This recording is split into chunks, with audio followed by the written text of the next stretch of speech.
Hello, my name is Clayton, and welcome to another episode of the Watch Dog Podcast.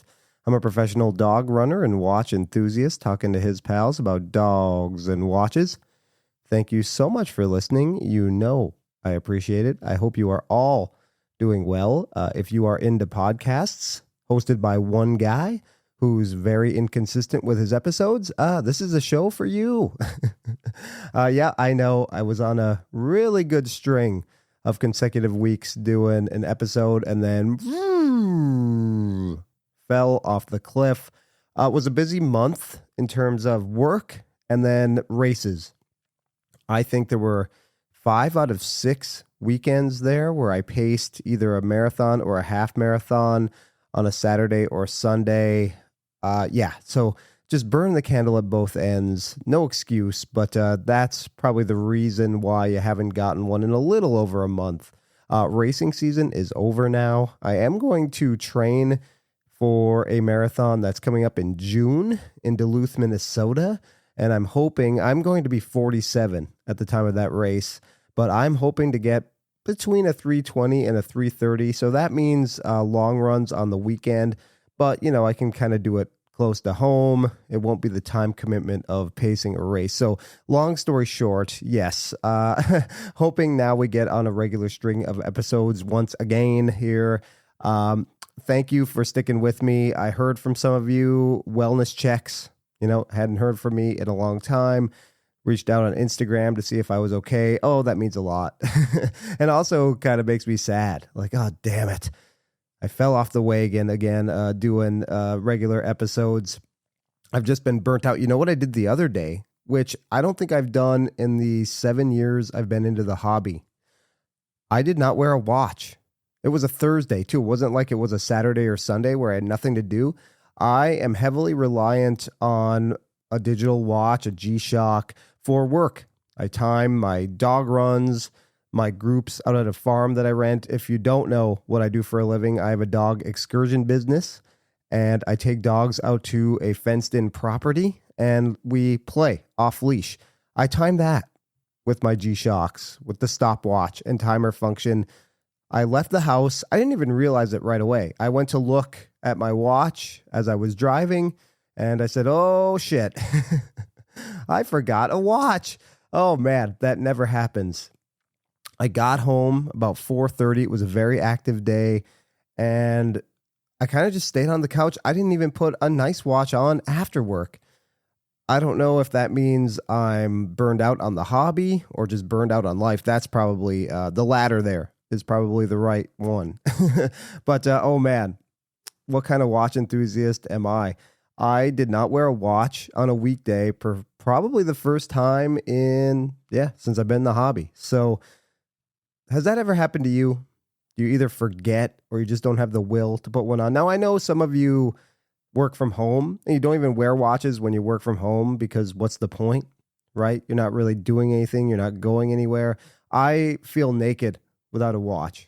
Even if I'm lazing on a rainy Saturday morning like I am now, wearing a watch. I just like to wear them. But yeah, I know all of you are different, but have you ever, if you are used to wearing a watch on a regular basis, have you ever left the house and looked at your wrist and said, oh no, I forgot one? Or you've just been so burned out and tired that you didn't have the energy to go to your watch box and put something on, maybe halfway through the day or something. Yeah, let me know. That's a little alarming. What's going on with me? I don't know. All right, so I'm not sure how long this episode is going to be because it's my first one back in a month or so, a little over a month. You get rusty pretty fast. We haven't been doing Watch Soup regularly either. Bobby is equally as burned out as I am lately. So, we've just been slacking. The holidays are coming now. Work's a little lighter for me, people going on vacation, especially as we get closer to Christmas and everything. So hopefully I will be a little rejuvenated, actually taking Thanksgiving week off for the most part as well. So yeah, just need to recharge the batteries a little bit, and we'll be back with Watch Soup, and hopefully the Watchdog podcast will be back as well. So yeah, this is going to be a little bit of a shorter episode, re-entry into recording podcasts. But I always do a Thanksgiving episode when I am regularly recording around Thanksgiving, that is. So I thought I would do something today.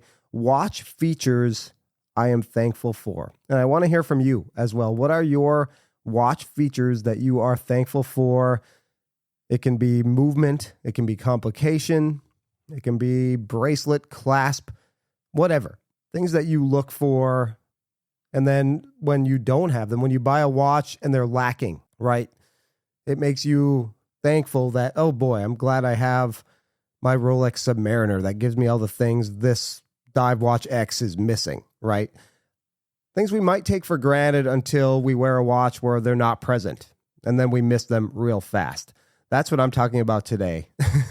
Watch features we are thankful for. The first one for me, probably a little weird to say, but smooth edges on the case and the bracelet and the clasp. You get it on a lot of micro brand watches, and sorry, I pick on Omega a lot, but you get it on Omega too, or I certainly have anyway.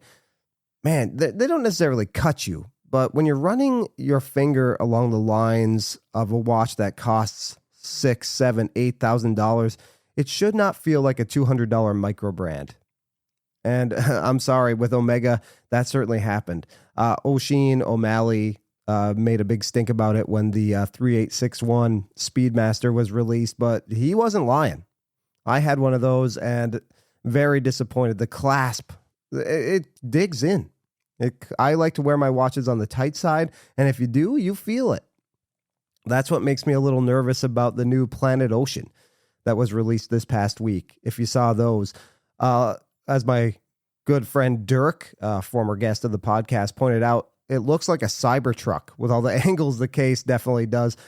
Some people have pointed to maybe it's taking its cues from certain Grand Seiko releases as well. But that makes me nervous because Omega leaves some sharp case angles.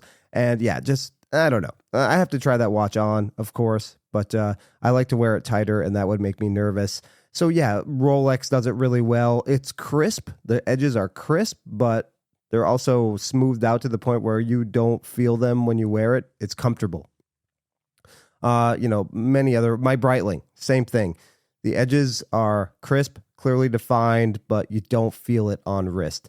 And man, that's one of the reasons I think I've stayed away from micro brands after a certain point, because time and time again, it's like, man, you could shave your face with some of these clasps.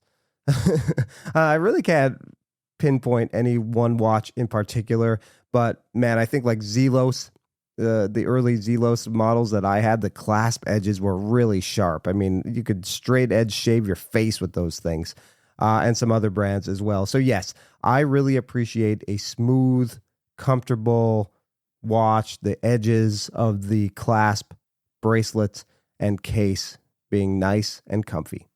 And here's one a lot of people mention in these type of discussions, and some people find it overrated, don't find it necessary at all. I am always thankful when a watch has a toolless micro adjust. Any type of micro adjust is fine, but especially if I can adjust it on the fly, even better, right? I swell up during the day, especially in the heat. I guess I have a high sodium diet because my wrist size fluctuates. My Oura ring just last night was super tight after I had salty dinner, right? I had turkey and with bacon bits mixed in, and it was a little salty. And in the evening, my Oura ring, it was really tough to slip it off. I could feel that it was tight. So the same thing happens with my wrist. So it's nice. Maybe just take it out a little bit on the clasp. And if I can do it without digging out a tool, that's even better. And it's just nice for people, I think, who aren't watch enthusiasts. I think watches need to be a little more user-friendly. And I guess this could go with anything. Cartier with a quick change strap to bracelet. You don't need a tool. It's pretty easy to do. Also with the Santos, if you have fingernails, you can take a link out, add a link in. It's just super convenient. And I think watches need to be a little more user-friendly. I don't mind pin and collar. As I've said before, I actually feel like it's a little more secure. But, screws. It's easier for somebody who doesn't have to schlep to the jewelry store when they want to change a bracelet. Maybe they don't know a lot about watches. They're afraid to touch it. Not everyone is like watch enthusiasts. Most regular people spend, $8,000 to $10,000 0 to 1 times on a watch, right? It doesn't really happen all that much. Not as much as it does for us. I mean, be honest. A lot of us do that many times per year, right? Most people I know who are casually into watches, 0 to 1 times. So yeah, let's make it a little more user-friendly in general. Quick release straps, as long as they're secure. I do worry about quick release straps coming undone when I'm wearing them out in the woods, hiking or something. I do worry about that a little bit, but ultimately it is just easier. It's easier, I'll tell you a quick story. I have a client who, he's, casually into watches. He bought a Hamilton Jazzmaster, like open heart watch at the airport, I believe in Sydney, Australia, earlier this year. He directly went from Sydney to Texas. He lives here in Rhode Island, but he went to Texas for a further work trip, and he had the bracelet, but he didn't like the way it was fitting, so he went to a mall and a little jewelry kiosk and had them size the bracelet. Now, this is a pin and collar bracelet, and he thought, okay, great, it fit well. He wore it for a while. He was walking around Boston with his wife a few weeks ago, and lo and behold, the Hamilton fell off his wrist onto the sidewalk in downtown Boston. Now, the watch took the fall pretty well. The movement seems to be running fine, not too scuffed up, but he let me know about it, and he said, oh man, I'm so disappointed. Do you know anywhere I can take this watch to have it resized? And I said, oh, I think I can take care of that for you. No need to go to a jewelry store. The watchmakers around here are dwindling. And I think the ones that are around are super busy. So I said, you know what, the pin and collar, I can do that for you as long as you have an extra collar. He did find the pin, but the collar is somewhere still in the streets in Boston. So he did have one extra link. He has a bigger wrist, so he didn't have a whole lot of links left over from the bracelet to begin with. And, I saw it, like, oh, easy fix. Made it secure. But then I noticed I just tested the other pins, and there was one more that was loose. They put the pin in, this kiosk in Texas, put the pin in, but they didn't put the collar back in. So that's why the watch fell apart on him. And it's so disappointing. So he actually has to go to the nearest Hamilton authorized dealer and get a new collar. I did not have one that fit that watch. But in the meantime, I put a leather strap on it for him, and he likes to wear it that way. But man, yeah, so even, some 19-year-old doofus at the kiosk in the jewelry store in Texas couldn't do it properly. So, man, how are people who are not enthusiasts supposed to be able to size these watches? So yes, I'm all for anything that's toolless, that's easy. I think it would get more people into watches. He's super intimidated, my client. He's super intimidated to change the bracelet and the strap on his watch. So yeah, let's make it a little easy for everyone to do. And hey, you might get a few more purchases and more people into watches that way. Another thing I'm thankful for, a thin watch. Now, Nomos, I think, proved with their Neomatic World Timer this year, you can have a complicated watch chock full of features and still keep it relatively thin. That watch is under 10 millimeters thin. You have certain dive watches that are very wearable, that go great distances underwater, further than you'll ever need to go, and they are thin. Now, Tudor does, I think the Black Bay 58 is a wonderfully thin watch. Now, of course, for the most part, Tudor is guilty of making their watches way too thick. I think they're getting better with the Metis certified Black Bay 41s, but oh gosh, the GMT, the original Black Bay Heritage models, slab-sided cases, very thick. Now, everybody likes a big chunky diver once in a while, but I don't think the Black Bay Pro GMT necessarily needs to be thick, chunky, slab-sided. Now, it wears better than it gets credit for, I think. I think a lot of the wearability issues have been overblown a hair. But yeah, I think overall we need to make watches thinner. The Submariner wears like a dream. Omega, the same thing. I think a lot of those coaxial movements that are getting long in the tooth now make their watches a little bit on the thick side.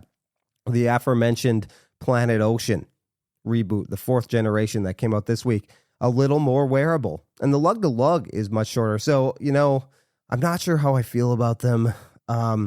Also heavily polished, which isn't my favorite thing in the world, but I trying to reserve judgment until I see them in person. Really looking forward to it. Hoping to do it in the next couple of weeks. I would love to see one.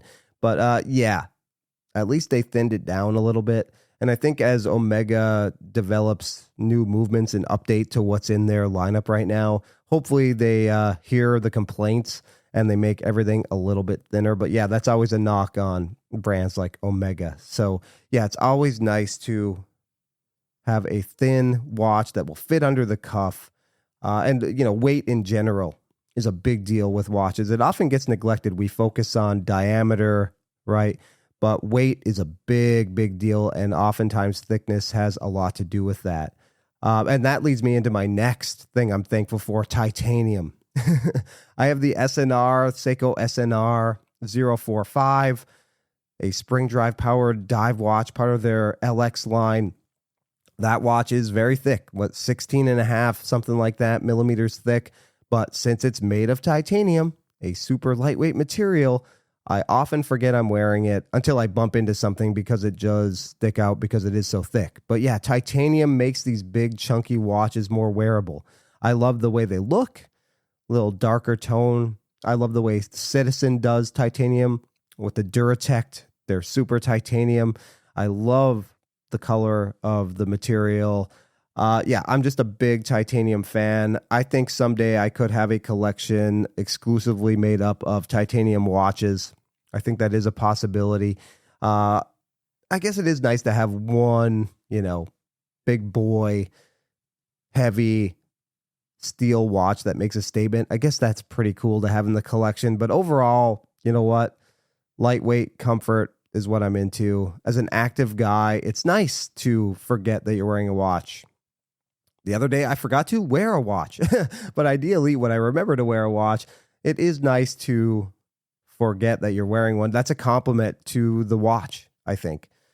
You're going about your business and you're not forced to think about the watch because your wrist hurts because it's so heavy, right? Titanium, I just absolutely love. Now, the bezel action isn't quite as good on a lot of titanium divers. The SNR is fine. But, for the most part, I think some people complain about bezel action on titanium. Doesn't bother me whatsoever.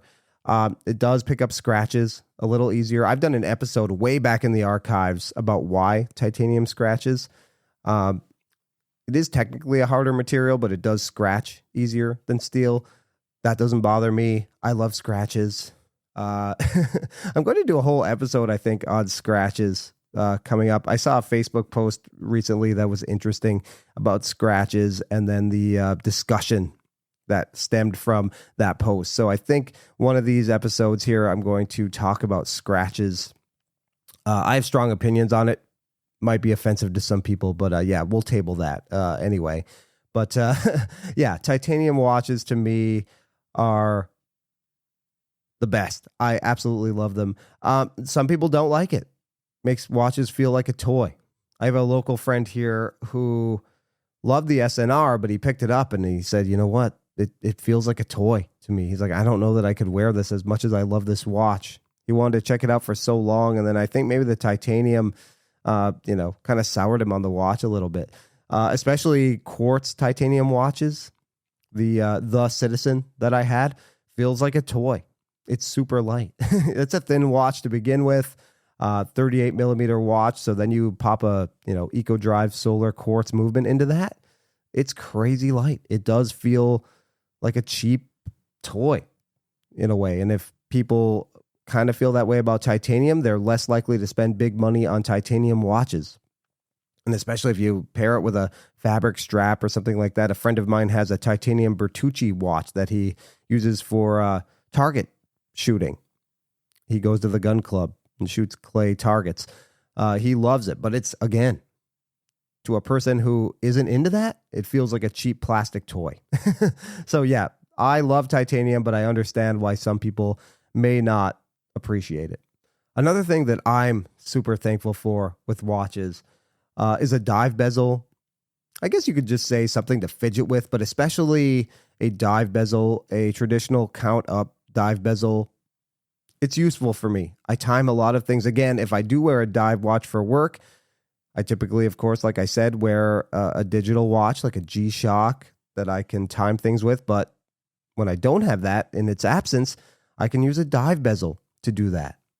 And I do it all the time. I wear my Shinola Lake Superior Monster for work. I time things. After work, I take my dogs on a hike. I time it. Even if I'm not too worried about time, I just like to see how long it takes. If my beagles are in sniffy beagle mode or not, if they're smelling everything, stop every 5 feet to smell. I like to see, today it took an hour 45. We can usually do it in an hour 30. Yeah, interesting. And then I forget about it. But to me, I like to have it. And dive bezel action. Like I said, fidget spinners. Sometimes I just sit there and spin my bezels. It's nervous energy that I harness that way. It makes me feel good, which is why I do like watches with great bezel action. I feel like I'm just constantly ragging on Omega. But, if I like this Seamaster, the S&P. I've owned 3 different versions. But you know what? It's just not fidget spinnery enough for me to justify owning that watch. And I know some people who have dive bezels. My friend Dirk says he never even turns his dive bezels. Couldn't care less. If he likes the way a watch looks and it's an S&P and it has scalloped edges instead of coin edges, he doesn't care. He'll never turn the bezel anyway, so he just wears it. I wish I was that way, but I'm not. I love just a buttery smooth bezel. Who has the best bezels? The Submariner. Obviously, it didn't resonate with me for a few different reasons, but bezel action certainly wasn't one of them. So good. It just feels world-class luxury. Man, it's so good. Tudor, probably a close second in bezel action, I think. 60 click for the most part. My wife and I have the Lagoon Blue BB54. There isn't a whole lot of purchase area, and that would be my one complaint about that bezel action. But in terms of just the way it feels, it feels so good. And they have that detent at 12 o'clock too. So if you're turning it, you can feel it go at 12 o'clock, which I think is pretty cool. If you're not looking and you're trying to get it right lined up at 12 o'clock again, you can just feel it click in a little bit. Now the SNR, Seiko has a different sort of bezel action compared to like Tudor and Rolex. I think it's not quite as clicky, but still feels good, just in a different way. And I certainly love turning the bezel on my SNR. I have my Lions watch, actually has a rotating bezel, the chronograph, the B01 Chronomat. That's pretty good. I wouldn't say it's great, but it's good enough. I definitely turn it. Trying to think offhand of other dive watches I've owned that had great bezel action. Really, I mean, Rolex and Tudor are right up there. I'd like to turn the bezel on the new Planet Ocean. The Planet Oceans I've tried do have pretty good bezel action. It's just the grip. For me, I don't think the action's great on the S&P outside of the grip, but it's just hard to, if your fingers are greasy or wet. I mean, a lot of bezels are hard, but that one in particular, the Seamaster, it's impossible with the edges. But you can't really do anything else because that's part of the look of that watch, right? That's what makes the Seamaster an icon, I think. You couldn't put a coin edge bezel on that. It just wouldn't look the same. I wouldn't like it. So I guess I vote for the scalloped edges, even if I will probably never own another Seamaster again because of them. So I guess another thing I'm thankful for is brands just trying different things, being quirky. I recently bought a Space One Jump Hour, the jumping hour watch. It looks like a spaceship. It even has a cockpit where you see the time. Is it the most legible watch in the world? No. But it does not look like anything else I have or have ever had in my collection. And a brand like Space One, it's been talked about on some other podcasts before. I think Mike from This Watch, That Watch just talked about it, and it's so true. They don't really have any normal offerings. They have 3 watches in their current lineup, and they're all out there. The Tellurium, which is a watch that I think's won a GPHG award. Really cool watch. I would love to own one someday. The Jumping Hour and then the World Timer. They're all oddball watches. A lot of brands like Jody's brand, Erebus, they have not really done anything earth shattering yet. I think they're trying to establish, and hopefully he will at some point.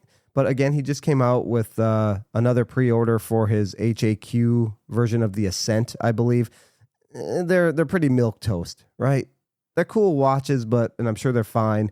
But the designs are pretty boring to me. So I am always grateful for a brand like Space One that is just, you know what? We're going for weird. That's our thing. And they all sell out. So it's worked for them, right? But, other brands are doing some quirky stuff now. Christopher Ward is going into that. Whether you like them or not, they're going into the realm of being a little out there. They have enough sort of stock watches where they can satisfy the person who's looking for something a little more traditional, but then they just did the Belcanto Lumiere, right? Everyone's saying looks like a Tron watch with a bunch of lume on the dial. That's pretty cool. They did a jump hour watch a couple weeks ago. It seems like jump hour mania. Everybody's doing a jump hour these days, right? So I like that. In a time when the watch market's down, people are still experimenting. I was afraid everything was just going to be boring and dial color changes, and that's all we were going to get. But no, as of right now, anyway, we are getting experimentation, different complications. I love that. I'm really into jump hours. Again, not very legible, but you know what? Telling time is way down the list of things I like about watches. I can tell time with my phone. Watches are more of an expression of how I'm feeling or what I'm into. Art, jewelry, call it what you will, but that's more why I wear a watch. I might wear my Oura Ring or my Garmin for other things. That's more functional. A wristwatch does not really have to be all that functional for me to like it. Legibility is not that important, to be honest. I owned the Moser that had no indices whatsoever, the Endeavor, right? And I was okay with that. Setting it was the only time it was a little annoying was setting it. You kind of had to set it at the top of an hour, so and then you were still guesstimating, and you had to make sure the hour hand was lined up directly at the 12. It was sometimes kind of easy to do it at 12 to set it at midnight or noon, just a little bit easier to guesstimate. But even then, at the top of the hour hand might be a little crooked, like, damn it. But no, really, a watch does not have to be all that crazy legible. And when I do need legibility, I choose a G-Shock for work and that kind of thing, right? When I'm timing things, that needs to be legible. But I have watches for that. If I'm spending money on an expensive watch, I think it more has to be cool, different, a design that I'm super into, and of course, comfortable. Like I've said on Watch Soup, I said this weekend, actually, we were talking about watches that we're into. I tend to like the weirder stuff. Once it meets the criteria of wearing well and I actually like it, then I'll go for limited editions that maybe not everybody has. Like that kind of gets me going. I'm really excited about that kind of stuff. At a watch meetup, I'm always looking for the weird stuff. I've seen a Speedmaster before. I've seen a Submariner before. Very cool watches, but, seen them a bunch. But if somebody has something like the Space One Tellurium, oh, baby, that's what I'm drawn to. And that's kind of what I like to own in my collection. Something that not everybody sees every day. So trying to think, what else am I really, really thankful for? Oh, yeah, you, the listeners. Man, you put up with me taking these breaks, and I certainly appreciate it. Hoping to get on a good string of episodes here, be regular again. Hopefully at the beginning of the week, Monday, Tuesday is my target. And I really appreciate each and every one of you for sticking with me, for listening. Yep, you're going to get a little shorter episode this week. I know a lot of you are probably off this week or working maybe Monday and Tuesday. It's Thanksgiving in the United States. I know Canada celebrates theirs in October. I'm not sure about other countries. When do you celebrate Thanksgiving? Do you celebrate Thanksgiving? I would like to know. I know I have a lot of international listeners. So, hey, if you're from another country outside of Canada and the United States, let me know. Do you have a Thanksgiving, and when is it? All right. Well, good to be back with you. What watch features are you thankful for? when you wear a watch that has maybe sharp edges or something, oh God, I love wearing my Submariner because it doesn't have that. And you put a watch on instantly, it doesn't feel the same, and you can't wait to get the Submariner back on again. Sometimes we take these things for granted, right? What are the features that maybe you take for granted, but when you're wearing another watch that doesn't have them, it makes you thankful for them, right? Let me know. Shoot me a message on Instagram. I'm not very active posting on Instagram. I have not posted since the 4th of July, actually, but I lurk on there all the time. And of course, the second you send me a message, I try to respond because I appreciate it so much. You can shoot the podcast a text message. You will not hear back from me because I am unable to respond. It's not because I'm rude. I would if I could. But yeah, and also this gets released as a YouTube video. You can leave a comment on that as well, and I will be sure to respond as soon as I can. If you do live in the United States, I hope you have a happy and safe Thanksgiving with your friends and family. If you are traveling, please be careful. It's a crazy time to fly right now, so I hope all of your flights are on time. And if you're driving, yes, please be careful. Don't drink and drive. Don't overdo it this holiday season and then get behind the wheel. Uber, have a friend. So many safe ways to do it now. So please be careful. And I will talk to you on the next episode. And remember, sometimes you're the dog, sometimes you're the hydrant, but hey, at least you're outside. We'll catch you on the next episode of the Watch Dog Podcast. See you later.